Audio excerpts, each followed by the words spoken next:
நன்றி ராஜாவே, இந்த கண்மலையே. ஹல்லேலூயா,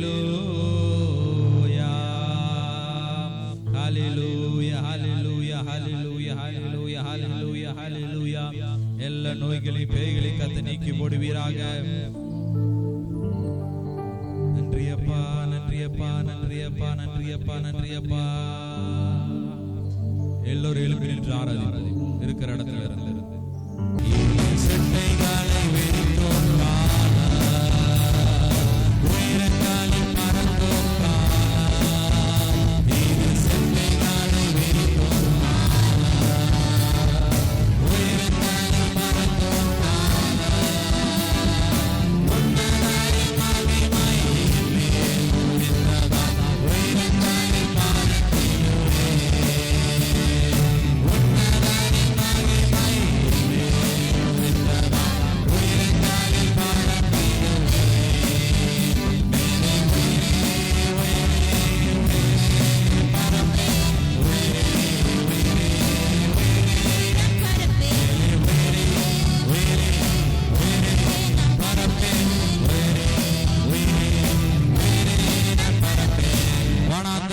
சுற்றும் நாட்கள் மதில்களை நாம் தாண்டும் நேரம் வந்து விட்டது. எல்லாரும் பாடுவோம். வனாந்தரத்தை சுற்றும் நாட்கள் மதில்களை நாம் தாண்டும் நேரம் வந்து விட்டது. உன்னதரின் மகிமை மேல் உதித்ததா உயரங்களில் மறந்திடுவே உன்னதரின் மகிமை மேல் உதித்ததா உயரங்களில் மறந்திடுவே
எல்லா சாத்தானின் கிரியைகளும் தந்திரங்களும் மந்திரங்களும் இயேசுவின் நாமத்தினாலே வாய்க்காது போவதாக.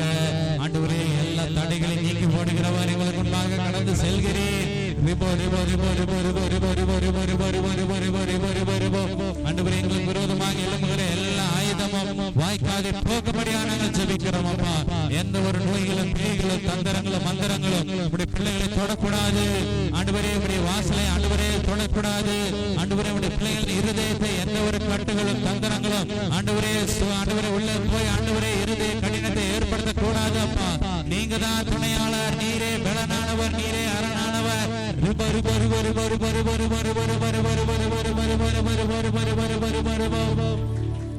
ஆண்டவரே ஸ்தோத்திரம். வருத்தப்பட்ட பாரம் சுமக்கிறவர்களே, நீங்கள் எல்லாரும் என்னிடத்துல வாருங்கள், நான் உங்களுக்கு இளைப்பாறுதல் தருகிறேன் என்று சொன்னவர் அப்பா.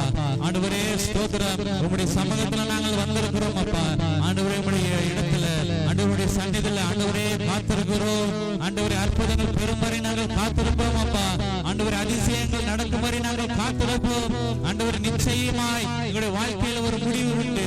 ஆண்டவரே, அது ஒருபோதும் வீணாகாத. ஆண்டவரே ஸ்தோத்திரம். ஆண்டவரே, மேல் வைத்த நம்பிக்கை இது வீணாக போகக்கூடாது. ஆண்டவரே, மேல் வைத்த ஆண்டவரே ஸ்தோத்திரம். ஆண்டவரே ஸ்தோத்திரம். ஆண்டவரே, மேல் வைத்த விசுவாசம் ஒரு நாள் வீணாக போகக்கூடாதப்பா. ஹல்லேலூயா, ஹல்லேலூயா, ஹல்லேலூயா, ஹல்லேலூயா, ஹல்லேலூயா, ஹல்லேலூயா. எல்லா தடைகளையும் நீக்கி போடுகிறவர் எங்களுக்கு முன்பாக சென்று ஆண்டவரே எல்லா காரியத்தையும் நீர் வாய்க்க செய்யுங்க. அதிசயமாக அற்புதமாக தேவ நீரை நடத்தி செல்வீராக என்று நாங்கள் ஜெபிக்கிறோம் அப்பா. ஆமென், ஆமென், ஆமென், ஆமென், ஆமென், ஆமென், ஆமென், ஆமென், ஆமென், ஆமென்.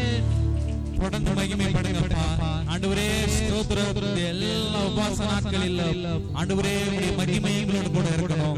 ஆண்டவரே மீதம் இருக்கிற உபவாச நாட்களில் உம்மை நோக்கி பார்க்க ஆண்டவரே ஸ்தோத்திரம். எங்களுடைய ஜெப குறிப்பை எல்லாம் கர்த்தர் கேட்டு நீர் பதில் செய்யுங்க. ஆண்டவரே ஸ்தோத்திரம். ஆளாக்காமல் தலையாக்குவே, கீழாக்காமல் நீ மேலாவா என்று சொன்ன தேவன் தாமே. ஆண்டவரே மனிதர்கள் முன்பாக தலை குனிந்து போகாதபடிக்கு ஆண்டவரே நீர் எங்களை உயர்த்தி வைங்கப்பா. ஆண்டவரே எல்லாரும் கண்கள் கண்டு ஆச்சரியப்படத்தக்கதாக தேவன் எங்களை அதிசயமான நடத்த போகிற நல்ல தயவுக்காக நாங்கள் செலுத்துகிறோம். ஆண்டவரே மகிமைப்படுங்கப்பா. ஆண்டவரே உம்முடைய நாமம் எங்கள் மூலியமாக மகிமைப்பட வேண்டும். உம்முடைய ராஜ்யம் எங்கள் மூலியமாக கட்டப்பட வேண்டும் அப்பா. ஆண்டவரே எங்கள் மூலியமாக திருச்சபை கட்டப்பட வேண்டும். ஆயிரக்கணக்கான ஜனங்கள் ஒன்று கூடி அமர்ந்து ஆராதிக்க ஆண்டவரே ஸ்தோத்திரம். உம்முடைய சமூகத்தில் நாங்கள் அந்த இடத்துல நின்று மன்றாடி ஜெபிக்க ஆண்டவரே திறப்புல நிற்க தேவனீர் எங்களுக்கு உதவி செய்வீராக. தேவனீர் எங்களுக்கு அற்புதங்களை செய்வீராக என்று நாங்கள் ஜெபிக்கிறோம். ஆமென். தொடர்ந்து மகிமைப்படுங்கப்பா. தொடர்ந்து இரக்கம் செய்யுங்க. தொடர்ந்து ஆசீர்வதிப்பீராக. ஹல்லேலூயா. கரங்களை வெற்றி பிதாவே தாவித்துள்ளோம்.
ஆமென். ஸ்தோத்திரம். மத்திய எழுதின சுவிசேஷம் 24ஆம் அதிகாரத்தை ஆமென் 1 முதல் 13 வசனங்கள் நாம் வாசிக்கலாம்.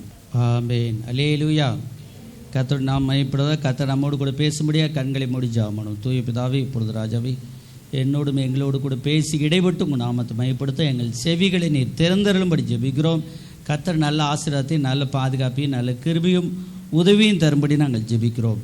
ஆசீர்வாதத்தினால் நிரப்பும், கிருபினால் நிரப்பும் பொறுப்படும். இயேசு நாமத்தில் பிதாவே. ஆமென். ஆமென். ஆண்டவருடைய நாமத்திற்கு மகிமை உண்டாவதாக. ஆண்டவர் நம்மை பார்த்து சொல்கிறார். 6வது வசனம். யுத்தங்களும் யுத்தங்களின் செய்திகளையும் கேள்விப்படுவீர்கள், கலங்காதபடி எச்சரிக்கையாயிருங்கள். இவைகளெல்லாம் சம்பவிக்க வேண்டியதே, ஆனாலும் முடிவு உடனே வராது. ஆமென். அல்லேலூயா. இந்த முழு உலகத்தில் பார்த்திங்கன்னா கடைசி காலம் என்று சொல்லப்படுகிறது. எத்தனை பேருக்கு அது தெரியும்? இது ஒரு கடைசி காலம். ஆமென். அல்லேலூயா. இந்த கடைசி காலத்திலே நாம் நின்று கொண்டு இருக்கிறோம். உலக பாசையிலே கலியுகம் என்று சொல்கிறார்கள். கலியுகம்னா அழிஞ்சு போகுது அப்படின்னு அர்த்தம். இந்த பூமி இப்போ எப்படி இருக்குது அப்படின்னா, கந்தகத்தால் எரிவதற்கு முன்பாக இது ரெடியாகி கொண்டு இருக்கிறதாம். இது ரெடியாகி கொண்டு இருக்கிறது. பூமி அதிகமான வெப்பத்தை ஏற்படுத்தி கொண்டிருக்கிறது. ஏன் என்று சொன்னால், ஆண்டவருடைய வசனத்தின் பிரகாரமாக இதெல்லாம் ஒரு புகை போல ஒளிந்து போகும் என்று எழுதப்பட்டிருக்கிறது. இதை மறுரூபமாக்குவார் என்று எழுதப்பட்டிருக்கிறது. புதிய வானம் புதிய பூமி வரும் என்று சொல்லப்பட்டிருக்கிறது. ஆகையால் இந்த பூமியை ஆண்டவர் மாற்றி அமைக்கப் போகிறார்.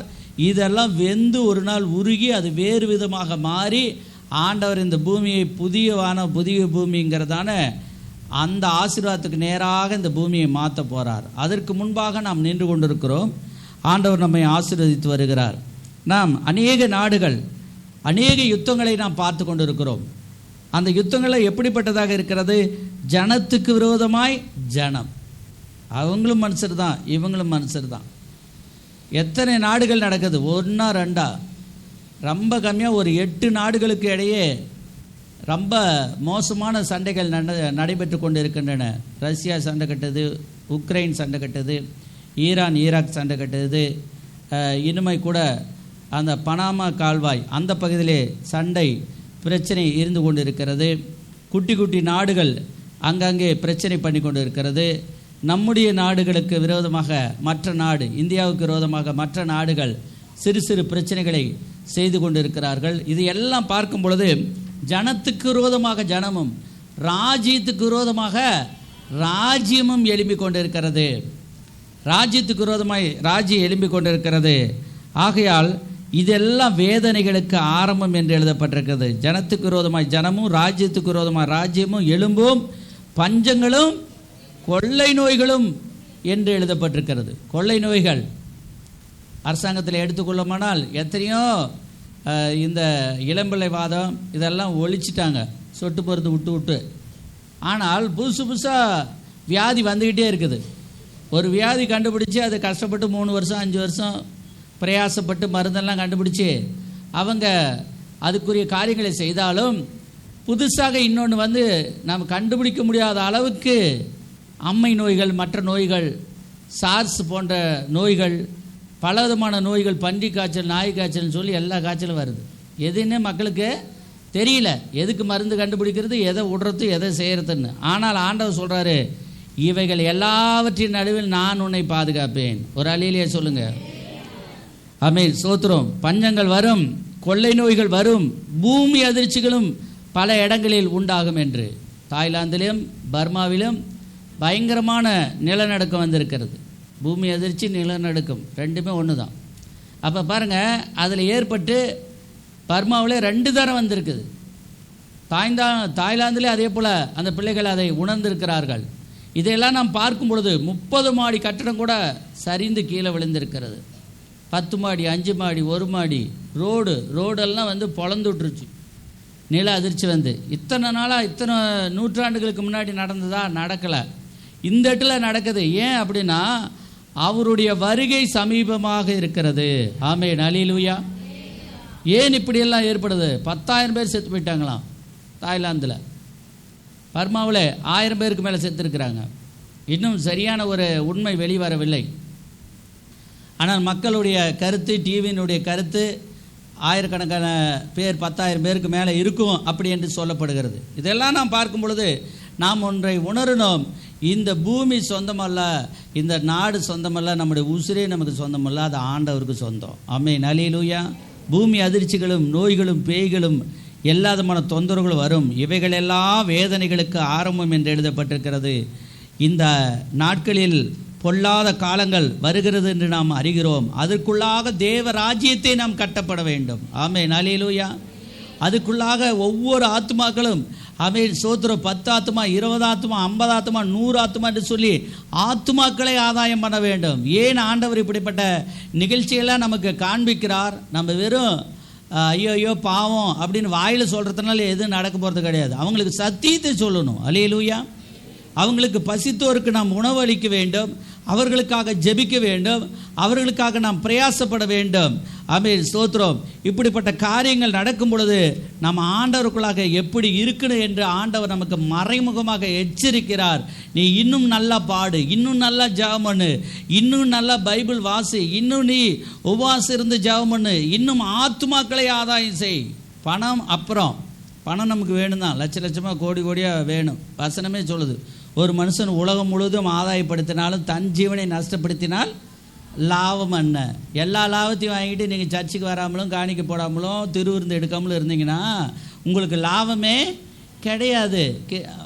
அதாவது வீடு வாங்கினேன், காடு வாங்கினேன், மெத்தை வாங்கினேன் அதெல்லாம் சொல்லிகிட்டு இருக்கக்கூடாது. அதெல்லாம் வந்து பரலோகம் வராது. நம்முடைய ஆவி ஆத்மா தான் போகும். சரீரம் மட்டும் இங்கே பூமியிலே இருந்துக்கும். சரீரத்தை ஒருவேளை ரகசிய வருகை வருமானால், நாம் உயிரோடு இருப்போமானால், இந்த சரீரத்தை மாற்றி ஆண்டவர் பரலோகத்தில் எடுத்துக்கொள்கிறார். அல்லேலூயா. அதனால் அதுக்காக நாம் ஆயத்தப்பட வேண்டும். இதில் எழுதப்பட்டிருக்க பாருங்கள், 24:41, 40-41 வாசிங்க. அப்பொழுது 2 பேர் வயலில் இருப்பார்கள், ஒருவன் ஏற்றுக்கொள்ளப்படுவான், ஒருவன் கைவிடப்படுவான். 2 பேர் வயலில் இருப்பாங்களாம். ஒருவர் ரட்சிக்கப்பட்டிருக்கிறார், ஒருத்தர் ரட்சிக்கப்படாது இருக்கிறார். ஒருத்தர் 2 பேரும் ஒரே குடும்பத்தில் கூட இருக்கலாம். ஆனால் அவங்களுடைய ஆவி ஆத்மா ஆண்டவர்கிட்ட ஒப்பு கொடுத்து நல்லா வாழ்கிறாங்களா அப்படிங்கிறது தான் முக்கியம். அதனால் ஒருத்தர் கைவிடப்படுவார்கள் என்று எழுதப்பட்டிருக்கிறது. அடுத்தது 2 ஸ்திரீகள் எந்திரம் அரைத்து கொண்டு இருப்பார்கள், மாவாட்டிகிட்டு இருப்பாங்களாம். அப்போ ஒருத்தி ஏற்றுக்கொள்ளப்படுவாள், ஒருத்தி கைவிடப்படுவார். இதெல்லாம் என்ன குறிக்கிறது? ஆண்டவர் சொல்றாரு, எச்சரிக்கையாக இரு, நீ ஏற்றுக்கொள்ளப்படத்தக்கதாக, நீ ரகசிய வரிகளை வரத்தக்கதாக நீங்கள் எச்சரிக்கையாக இருங்கள். அல்லேலூயா. பூமியில் எப்படியே சமாளித்து வாழ்ந்துடலாம், ஆனால் பரலோகத்தில் போய் சமாளிச்செல்லாம் வாழ முடியாது. காரணம் என்னென்னா, பைபிளில் ஆண்டவரே சொல்லியிருக்கிறார். அந்த லாசரு சம்பவத்தில் ஸ்தோத்திரம், அந்த லாசருக்கிட்ட இருக்கிற அந்த லாசரை பார்த்து பெரிய ஐஸ்வர்யவான் நரகத்தில் கடந்து சொல்லுகிறான், எப்படியாவது ஸ்தோத்திரம் இந்த லாசருவை பூமிக்கு அனுப்புங்கள். எனக்கு 4 சகோதரர்கள் இன்னும் இருக்கிறாங்க, மொத்தம் 5 பேர், இப்போ 4 பேர் இருக்கிறாங்க. அவங்க இந்த வேதனை உள்ள இடத்துக்கு வராதபடிக்கு நீங்கள் போய் அனுப்புங்க அப்படின்னாங்க. ஆண்டவர்கிட்ட கேட்டாங்க, யார் அனுப்பணும்? இந்த லாசருவே அனுப்புங்க, அப்போ தான் அவங்க நம்புவாங்க அப்படின்னு. அதுக்கு ஆண்டவர் சொன்னார், அங்கே வேதம் இருக்கிறது, அங்கே தீர்க்கதரிசிகள் இருக்கிறார்கள், மேய்ப்பர்கள் இருக்கிறார், அவங்களுக்கு அவங்க செவி கொடுக்கட்டும் அப்படின்னு சொல்லி சொன்னார். அதுக்கு அவங்க என்ன திரும்ப சொன்னாங்க? அவங்களுக்கெல்லாம் அவங்க செவி கொடுக்க மாட்டாங்க. என்ன சொன்னாங்க? செவி கொடுக்க மாட்டாங்க. அப்படியானால் இந்த லாசருவை நம்ம இருந்துச்சுன்னா அவங்க பைபிளுக்கும் செவி கொடுக்க மாட்டேங்கிறாங்க, ஊழியக்காரருடைய வார்த்தைகளுக்கும் செவி கொடுக்க மாட்டேங்கிறாங்கன்னா, ஒருவன் உயிர் தெழுந்து போனாலும் செவி கொடுக்க மாட்டார்கள். அதனால் இங்கிருந்து இந்த லாசரை நான் அனுப்ப முடியாது, அங்குள்ளவங்களுக்கே கீழ்ப்படியலாம், இங்குள்ளவங்களுக்கு எங்கே கீழ்ப்படி போகிறாங்க, அதனால் நான் அனுப்ப மாட்டேன்னு ஆண்டவர் சொல்லிட்டார். இப்படி தான் உலகத்தினுடைய கடைசி காலகட்டத்திலே நாம் நின்று கொண்டு இருக்கிறோம். நாம் புரிந்து கொள்ள வேண்டும், ஆண்டவரே உம்முடைய ரகசியவர்களே நான் எப்படியாவது எடுத்துக்கொள்ளப்படத்தக்க அளவிலே என்னுடைய ஆவி ஆத்மா சரீரம் வாழ்க்கை மாறணும். ஆமென். அல்லேலூயா. அதுதான் இந்த பிரசங்கத்தினுடைய நோக்கம். இந்த பூமி அதிர்ச்சியெல்லாம் நம்ம உணரணும். ஆமென். பார்த்தா பயப்படுறோம், கண்ணீர் வடிக்கிறோம், வேதனைப்படுகிறோம். அதோடு நின்றக்கூடாது, நாமளும் ஆயத்தமாகணும், மற்றவங்களை என்ன செய்யணும்? ஆயத்தப்படணும். ஆண்டோடைய வசனம் தெளிவாக சொல்லுகிற, நீ ஆயத்தப்படு, மற்றவர்களையும் ஆயத்தப்படுத்து, நீ அவனுக்கு காவலாயிரு. அல்லேலூயா. ஆமென். ஸ்தோத்திரம். ஆபேல் கொண்டு விட்டார் காயின் கொண்டோடனே அவங்கள பார்த்து கேட்டார், உன்னுடைய ரத்தம் என்ன செய்தாய்? காயினை பார்த்து ஆண்டவர் கேட்டார், என்ன செய்தாய் உன் சகோதரனை? அவனுடைய ரத்தம் பூமியிலிருந்து என்னை நோக்கி ஆண்டவரே ஆண்டவரே காப்பாற்றுன்னு சொல்லிக்கிட்டு இருக்குது. ஐயோ ஐயோங்குது, என்னடா பண்ணுன அப்படின்னு சொல்லி பெரியவனை பார்த்து சின்னவனை கேட்டாங்க. அப்போ சொன்னால், அவன் எங்கே போனானோ என்ன ஆனானோ, நான் என்ன காவலாளியா? பக்கத்துலேயே இருக்க முடியுமா? பார்த்துக்கிட்டே இருக்க முடியுமா அப்படின்னாரு. வசனம் சொல்லுது, ஒவ்வொரு ஆத்மாவும் இன்னொரு ஆத்மாவுக்கும் நம்ம காவலாளி தான். ஒரு அலையிலே சொல்லுங்கள், நீங்கள் உங்கள் குடும்பத்துக்கு நீங்கள் தான் காவலாளி. ரட்சிக்கப்பட்டிருக்கிற தேவ பிள்ளை தான் காவலாளி. ஆவிக்குரிய சபை தான் ஆவி இல்லாத சபைக்கு ஒரு காவலாளி. ஆமென். அல்லேலூயா. அப்போ நாம் பாஸ்டிங் இருப்பது நம்முடைய ஆவிக்கு தெரியணும், நம்முடைய ஆத்மாவுக்கு தெரியணும், நம்முடைய மனச்சாட்சிக்கே தெரியணும். ஆமென். அல்லேலூயா. ஆமென். ஸ்தோத்திரம். பாஸ்டிங் இந்த ஜெபம் பண்ணுவது நல்லது. நமக்கு மட்டுமல்ல, நாம் முழு உலகத்துக்காக ஜெபம் பண்ணி கொண்டிருக்கிறோம். வெளிநாட்டு ஊழியத்துக்காக ஜெபம் பண்ணிட்டு இருக்கிறேன். ஆமென். ஸ்தோத்திரம். அநேக நாடுகளிலிருந்து நமக்கு அழைப்பு வருகிறது, அதற்கு போகிறதுக்கு நமக்கு ஆயத்தம் வேணும், அதுக்காக ஜெபம் பண்ணிக்கிட்டு இருக்கிறேன். ஆமென். ஸ்தோத்திரம். அப்போ தேவன் நம்ம நேசிக்கிறார் பாருங்க. நம்ம எப்படியாவது ஆமென் ஸ்தோத்திரம் உபவாசம் இருந்து ஜெபம் பண்ணும்போது நம்மை ஆண்டவர் ஆசீர்வதிக்கிறார். ஏன் நாம் எடுத்துக்காட்டாக இருக்கணும்? நாம தான் மற்றவர்களுக்கு காவலாளி. அல்லேலூயா. நாம தான் மற்றவங்களுக்கு, சத்தியம் தெரியாதவங்களுக்கு சத்தியத்தை எடுத்து சொல்லணும். அல்லேலூயா. சத்தியத்தை அறிவீர்கள், சத்தியம் உங்களை ஆமென். சத்தியம்னு பேர் வச்சுக்கிட்டா நம்மளை விடுதலையாக்காது. சத்தியங்கிற படம் பார்த்தா விடுதலையாக்காது. சத்தியங்கிற நாடகத்தை பார்த்தா நமக்கு என்ன செய்யாது? விடுதலை ஆகாது. சத்தியத்தை பைபிள் தான் சத்தியம். எது சத்தியம்? பைபிள். அப்புறம் எது சத்தியம்? இயேசு சொன்னார், நானே வழியும் சத்தியமும் ஜீவனுமாய் இருக்கிறேன். ஆமென். ஸ்தோத்திரம். அவர் தான் சத்தியம்னா உண்மை, அவர் தான் உண்மை. அல்லேலூயா. அவரை நாம் நம்பணும், அவரை அறிகிற அறிவில் வளரணும். அப்பொழுது கர்த்தர் நம்மை ஆசீர்வதிப்பார். கர்த்தருக்கு ஸ்தோத்திரம். அதனால் ஆண்டவருடைய பிள்ளைகள் எப்படி இருக்க வேண்டும் என்று இதில் எழுதப்பட்டிருக்கிறது. கடைசி நாட்களிலே நாம் நின்று கொண்டிருக்கிறோம். 11வது வசனம், 10-11வது வசனம். ஆமென், சோத்திரம். இதிலே கடைசி காலத்தில் என்னென்ன நடக்குமா? கள்ள தீர்க்கதரிசிகள் வருவார்களாம். என்ன தீர்க்கதரிசிகள் வருவார்கள்? கள்ள தீர்க்கதரிசிகள். ஆமென், சோத்திரம். நம்ம யாரையும் சடார்னு கள்ள தீர்க்கதரிசி நல்ல தீர்க்கதரிசின்னு டக்குன்னு சொல்லிட முடியாது. ஆனால் நம்ம கவனமாக இருந்தால் கர்த்தர் நமக்கு வெளிப்பாடு தருவார். ஆமென், அல்லேலூயா. நாம் சொல்லணும், எங்கள் பாஸ்டர் எங்கள் வீட்டுக்கு வந்துகிட்டு இருக்கிறார், அது போதும். ஆமென், அல்லேலூயா. எங்கள் பாஸ்டர் ஜெபம் பண்ணுறார், அது எங்களுக்கு போதும். நாங்கள் சபையினுடைய ஒரு விசுவாசியாக இருக்கிறோம். ஒருவேளை ஒரு தவிர்க்க முடியாத காரணத்தினால் ஒரு வாரம் வருவோம், வராமல் கூட இருப்போம். ஆனால் எங்களுக்குன்னு சபை இருக்குது, எங்களுக்குன்னு போதகர் தெளிவாக சொல்ல நம்ம பழகணும். ஆமென், அல்லேலூயா. வஞ்சிக்கிற ஆவி இந்த உலகத்தில் நிறைய நடந்து கொண்டு இருக்கிறது. ஆமென். கள்ள தீர்க்கதரிசிகள் நிறைய நடந்து கொண்டு இருக்கிறார்கள். அப்படிப்பட்ட காரியத்துக்கு நாம் இடம் கொடுக்கக்கூடாது. வசனம் அருமையாக 12வது வசனம் சொல்லுது, அக்கிரமம் மிகுதி ஆவதினால் அநேகருடைய அன்பு என்ன செய்யணுமா? தனிந்து போகுமா. இதுதான் எல்லா குடும்பத்திலையும் எல்லா திருச்சபையிலும் முழு உலகத்தில் நடக்கிற பிரச்சனை. எல்லா கொஸ்டின், உலகத்தில் இருக்கிற அத்தனை கொஸ்டினுக்கும் ஒரே ஒரு ஆன்சர் தான். ஆமென், அன்பு இல்லாதது. ஆமென், எல்லாரும் சொல்லுங்க. இந்த உலகம் எப்படிப்பட்டது உலகமா? அன்பு இல்லாத உலகம். இந்த உலகம் எப்படிப்பட்டது? ஆனால் ஆப்போசிட்டாக ஆண்டவர் என்ன சொல்கிறாரு? நான் தேவன் அன்பாகவே இருக்கிறார். தேவன் எப்படி இருக்கிறார்? ஆனால் உலகம் எப்படிப்பட்டது இருக்குது? ஆமென், அன்பு இல்லாமல் இருக்குது. வசனமும் அதுதான் சொல்லுது. அது முதல்லையாவது பாதிக்கு பாதி அன்பு கூறுவாங்க. ஆனால் இப்போ அக்கிரமம் மிகுதி ஆகுதுனால அன்பே இருக்காது. அல்லேலூயா.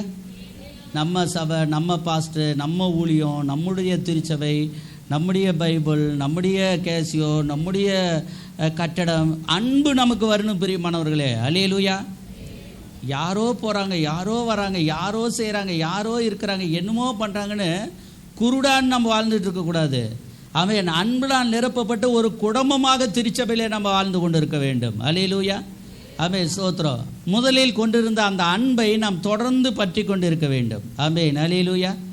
முதலில் கொண்டிருந்த அன்பை நாம் என்ன செய்யணும்? தொடர்ந்து பற்றி கொண்டு இருக்க வேண்டும். தொடர்ந்து ஒருவருக்கு ஒருவர் விட்டு கொடுப்பது. ஆமென், அல்லேலூயா. இப்போ குழம்பு கொஞ்சம் தான் இருக்குது.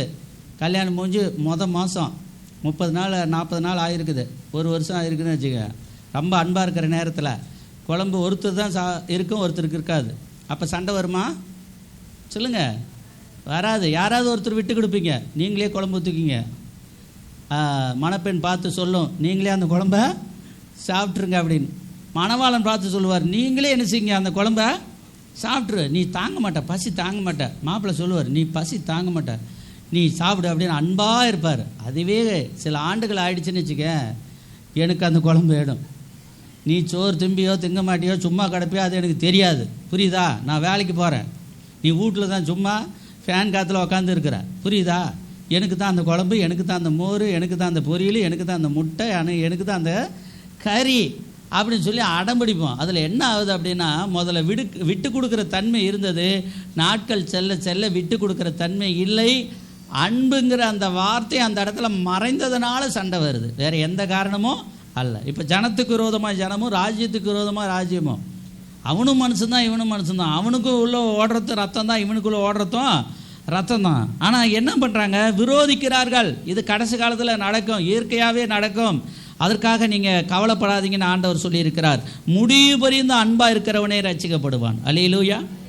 முடிவு பரியந்த நிலை நிற்பவனே ரட்சிக்க. அக்கிரமம் மிகுதியாவதனால் அநேகருடைய அன்பு என்ன செய்யும்? தனிந்து போகும். ஆமென், ஸ்தோத்திரம். ஆண்டவர் நமக்கு என்ன ஆமென் கட்டளை கொடுத்துருக்குறோம், அதை நம்ம முடிஞ்ச அளவுக்கு செய்வதற்கு நாம் முயற்சி எடுக்க வேண்டும். ஆமென், அல்லேலூயா. ஆமென், ஸ்தோத்திரம். அன்பு தனிந்து போகிறதுனால தான் அந்த பிரச்சனை. பிள்ளைகளுக்கு அன்பு இருக்குதா அப்படின்னு பார்த்தா அன்பு தான் இல்லை. ஆமென், ஸ்தோத்திரம். ஆனால் ஆண்டவர் சொல்கிறார், நீ முடிவு பரியந்த அன்பாயிரு, ரகசிய வருகையிலே நீ எடுத்துக்கொள்ளப்படுவாய். அல்லேலூயா. ஒருத்தர் சொல்கிறாரு, நம்ம சத்தியமாக வாழ்ந்தால் நமக்கு என்ன சிலையாக வைப்பாங்க அப்படின்னு கேட்குறாரு. என்ன கேட்குறாரு? நீதி நேர்மையாக வாழ்ந்தால், சத்தியத்தின்படி வாழ்ந்தால் நம்மளை சிலை வச்சு கும்பிடுவாங்களா அப்படின்னு. சிலை வச்சு கும்பிட தேவையில்லை கண்ணா. நம்ம ஆவி ஆத்மா சரீரம் பரலவும் போய் சேரணும், அதுதான் நமக்கு லாபம். அல்லேலூயா. இப்போ எம்ஜிஆருக்கு சிலை இருக்குது, காமராஜருக்கு இருக்குது, எல்லாருக்குமே இருக்குது, பெரிய பெரிய தலைவர்களுக்கெல்லாம். அவங்கெல்லாம் பரலவும் போயிருப்பாங்களான்னு நம்ம யாருமே என்ன செய்ய முடியாது, கரெக்டாக சொல்ல முடியாது. அவங்க போயிட்டாங்க அப்படின்னு சொல்ல முடியாது. ஏன்னா நாமளும் அங்கே கேட்டு நின்றுட்டு இருக்கோம். நாமளும் ரகசிய வரிகளை போய் பார்த்துட்டு அல்லது பகிரங்க வகையில் பார்த்துட்டு அப்புறம் தான் நம்ம கரெக்டாக என்ன செய்ய முடியும், சொல்ல முடியும். அனுமானம் தான், இப்படி இருக்கலாம், அப்படி இருக்கலாம், போயிருக்கலாம், போகாமலும் இருக்கலாம் அப்படின்னு. நம்ம பூமியில் வாழ்கிறது பெரிய விஷயம் இல்லை கண்ணா. பரலோக ராஜ்யத்தில் என்னன்றைக்கு இருக்கிற அந்த நித்திய ஜீவனை காத்துக்கொள்வதுதான் பெரிய விஷயம். அல்லேலூயா. பூமியில் நம்ம சிறப்பாக இருக்கணும், அதில் எந்த தப்பும் கிடையாது. ஆனால் ஆண்டவர் சொல்கிறாரு, பூமி மட்டுமே இம்மைக்காக மாத்திரம் தேவனை விசுவாசிக்கிறவர்கள் எல்லாரை காட்டிலும் ரகசியவர்களே பரிதவிக்கப்பட்டவர்களாக இருப்பார்களாம். ஏன்னா இம்மைக்காக மாத்திரம். இன்றைக்கி வகுத்தொழி நீங்கணும், அவ்வளோதான். இன்றைக்கி வீடு கட்டணும், அவ்வளோதான். இன்றைக்கி கல்யாணம் பண்ணிடணும், அவ்வளோதான். இன்றைக்கி குழந்தை பெற்று எடுத்துடணும், அவ்வளோதான். அப்புறம் அதுக்கப்புறம் அது என்ன ஆனாலும் சரி, அது ஏது ஆனாலும் சரி. அதுக்கப்புறம் ஜபம் வேணுமா, வேண்டாம். அதுக்கப்புறம் பாஸ்ட் வேணுமா, பாஸ்ட் வேண்டாம், தேவையில்லை. எங்களுக்கு எத்தனையோ அட்ரஸ் தெரியும் அப்படின்னு. அப்படி இல்லை பிரியமானவர்களே. சத்தியத்தை அறிவீர்கள், சத்தியம் உங்களை விடுதலையாக்கும். அதனால் கடைசி காலத்தில் நிறைய பேர் வந்து பலவிதமாக சொல்வார்கள். அவர்கள் பேச்சை கேட்கக்கூடாது. ஆண்டவர் என்ன சொல்கிறாரோ, சபை என்ன சொல்கிறதோ, சபைக்கு ஆமேன் எல்லாரும் முக்கியத்துவம் கொடுத்து பழகுங்க. அல்லேலூயா. ஆமேன். இந்த சபை சபை சபை சபையை எடுத்துக்கொள்ள தான் வரார். உன்னை என்னை எடுத்துக்கொள்ள இயேசு வரல.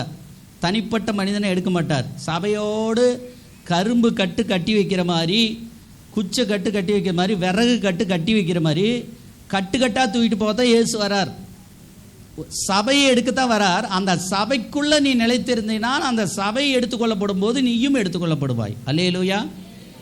தனித்தனியாக வேணால் வாழலாம். அங்கே ஒரு ரூமில், இங்கே ஒரு ரூமில், எல்லா திசையிலும் எல்லா தூரத்திலையும் நம்ம வாழலாம். அது அல்ல, சபையோடு நாம் ஒன்றித்து இருக்க வேண்டும். அப்பொழுது கர்த்தர் நம்மை ஆசீர்வதிக்கிறார், கர்த்தர் நம்மை பலப்படுத்துகிறார். அவருடைய வருகை வரும் பொழுது சபையை எடுத்துக்கொள்ளத்தான் வருகிறார். ஆனால் ஆகையால் சபையினுடைய உபதேசங்களுக்கும் சபைக்கும் நாம் ரொம்ப ரொம்ப ரொம்ப முக்கியத்துவம் கொடுக்கணும். அல்லேலூயா.